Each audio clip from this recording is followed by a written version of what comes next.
spine OT, we'll move back to our own OPDs. Most GI cancers are not missed because of lack of investigations or advanced endoscopy. They are missed or diagnosed late because the presenting symptoms are very common, very subtle, and easy to reassure. Most patients with early GI cancers do not come to the tertiary referral center or advanced endoscopy rooms. They come to your OPDs, and most important decisions regarding these cancers are made in the OPDs, not in the advanced endoscopy suites. Today, I am not going to discuss anything about endoscopy, but about the early decisions which can help the patient and diagnose cancers early. Because we all know that early detection of GI cancers will lead to increased survival and change the prognosis. So why early detection matters? We know that stage determines survival. If we diagnose the GI cancer at early stage, we can change the prognosis of the patient.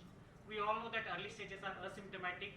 Patient comes to your OPD without diagnosis, when the disease has not declared itself, and it is your role becomes primary when to screen this patient, when to send for endoscopy. So this slide is quite busy, but on the left side there is incidence of GI cancers. We have seen that more than 1/4 of all cancers are GI cancers. Most common ones are colorectum, stomach, liver, esophagus, and pancreas. And the panel on the right shows mortality. So all GI cancers have high mortality if they are presented in later stage. So more than 1/3 of the all-cause global burden of cancer mortality is because of GI cancers. And what this panel, the numbers are not important. High mortality reflects late diagnosis, and it is in our hand to diagnose these cancers early. We have already seen that early cancers are often silent, and when they present or they become symptomatic, they are already advanced and the window may already be closing. So not all patients with dyspeptic symptoms or bleeding PR should be sent for endoscopy or screening. So what we need to know is when these patients need evaluation. Severe symptom doesn't always mean that patient has cancer or a severe disease. Delay in diagnosis is going to lead to stage migration, that is advanced stages, and early detection starts in the low risk OPD visits. So when the patient comes to OPD, it doesn't mean that he doesn't have any advanced disease or doesn't have any serious disease. So what we should look for, not the symptoms or not the investigations, but we should be ready to evaluate the risks. So what are the population of patients which are at high risk of developing GI cancers? When a patient comes with the family history of GI cancer, father or mother has a colorectal cancer, or somebody elder in family has a GI cancer, then we should screen these patients for the cancers. Long-standing GERD leads to inflammation of the esophagus and stomach and is a risk factor for developing Barrett's esophagus, which is a precancerous condition. Inflammatory bowel disease, if the patient is having ulcerative colitis or Crohn's disease more than 8 to 10 years, he becomes a high-risk patient for developing a GI cancer. We all know that chronic smoking, alcohol abuse are all lead to GI cancer. So smoking doesn't always mean that lung cancer. It also predisposes to the upper GI cancers. So screening of all these patients should not be symptom driven alone. We have to find out the risk factors and risk groups and send these patients for screening. So we all know that if the 20-year-old comes with a dysphagia versus a 50-year-old man comes with a same symptom, the risk of malignancy is higher in the older person. Family history lowers the threshold of screening. If a patient has a family history of colorectal cancer, he should be undergoing a screening colonoscopy at the age of 40 or 10 years earlier than the index case. We have already seen GERD and IBD which have a long-term risk of developing cancer. Now anemia and weight loss may be the late cues, and we see them in advanced cancers, but some patients do present with anemia and weight loss. So what are the indications of upper GI endoscopy? Not all patients who are coming with GERD symptoms or dyspepsia need upper GI endoscopy, but those patients who have some red flag signs or patients who are not responding to the routine treatment, that is PPI or some antacids, they should be screened for upper GI endoscopy to find out the cause of the symptoms, and it may be a cancer. New onset dyspeptic symptoms after the age of 45 or 50 needs an upper GI endoscopy to evaluate.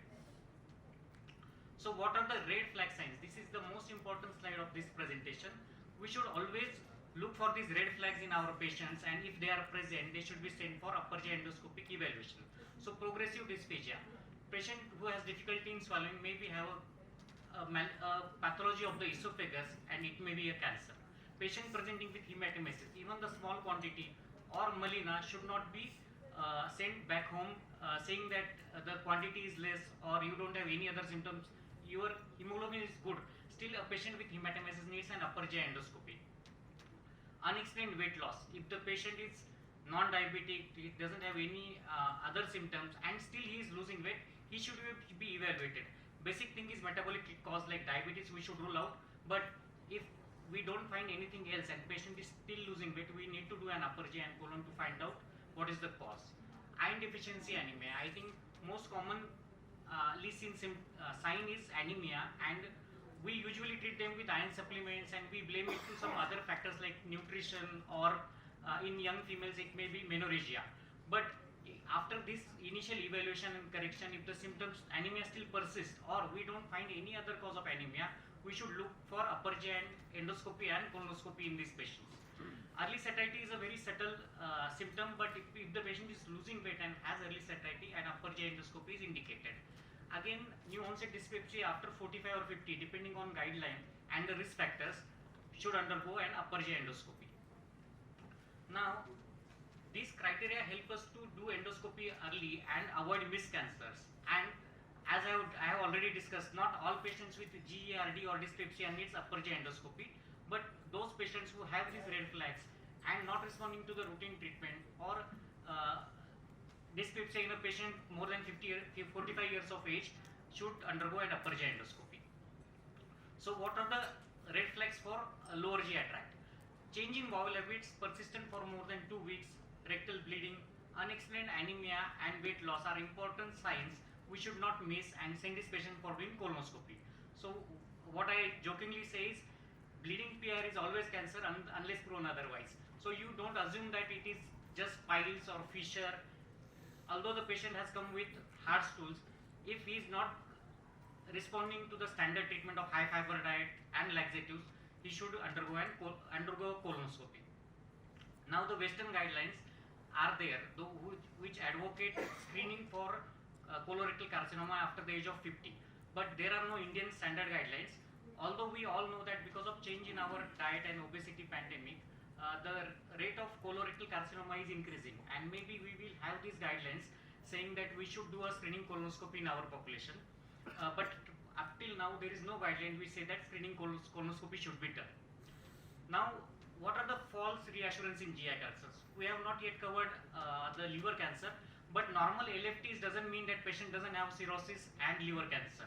The same thing is normal ultrasound abdomen does not rule out GI malignancy. Temporary symptom relief by PPI, which will occur anyways even if the patient will have malignancy, diagnosis of cancer should not be excluded. So cancer respects biology, not the reports. And the take home message is, normal tests do not rule out red flags or do not cancel red flags. If the reports are normal and patient has hematemesis, he should undergo an upper GI endoscopy. So the same thing is for lower GI cancers also. Lower GI cancers rarely present dramatically. If the patient with CA colon presents with obstruction, the stage is already advanced. So we have to catch them early so that we can treat them well. So again, I repeat the same thing, rectal bleeding is never piles until proven otherwise, it may be a cancer. So unexplained anemia and weight loss should never be missed and sent for a colonoscopy. Again, I want to highlight the importance of anemia. Anemia is a diagnosis, it's not a lab value, and it should never be symptomatically treated just with iron supplementation. Especially anemia is more dangerous in men and postmenopausal women who don't have otherwise any other cause of low hemoglobin. So iron deficiency definitely needs GI evaluation, maybe an upper GI endoscopy or a colonoscopy.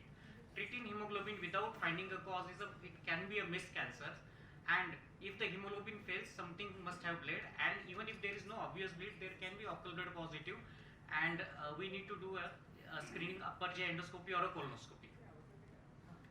So this is a very common scenario which see in our OPDs. A 56-year-old male develops constipation and fatigue for 6 months. It treated symptomatically as a case of hemorrhoids or IBS. No colonoscopy was advised. After a few months, he comes to a gastroenterologist, a colonoscopy is done, and we find a late cancer.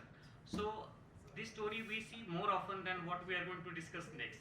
A 52-year-old male with similar symptoms advise colonoscopy early, and we find a cancer which is curable, and we need to now shift from treating symptoms to finding out high-risk patients and doing screening colonoscopies.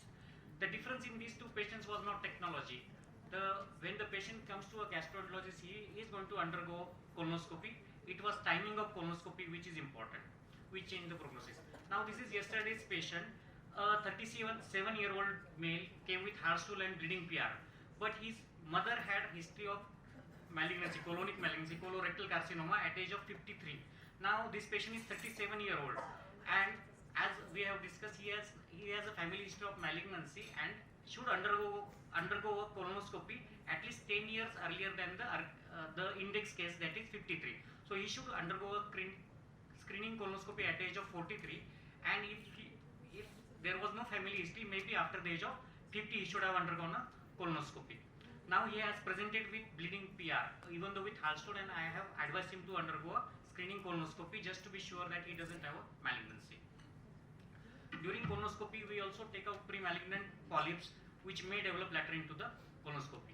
So another cancer where screening actually works, or we know that whom to screen, is HCC. So we all know that liver cancer, that is HCC, has high mortality if we diagnose it late. All cirrhotic patients, irrespective of the cause of cirrhosis, are at high risk of developing hepatocellular carcinoma. And it is an ultrasound abdomen is a very simple screening test which can rule out any liver SOL, and if we find the tumor early, we can cure it. Chronic hepatitis B, even without cirrhosis, can lead to inflammation, chronic inflammation, and HCC. The same thing with hepatitis C and NAFLD with advanced fibrosis and cirrhosis. They need screening ultrasound abdomen every 6 months to rule out malignancies.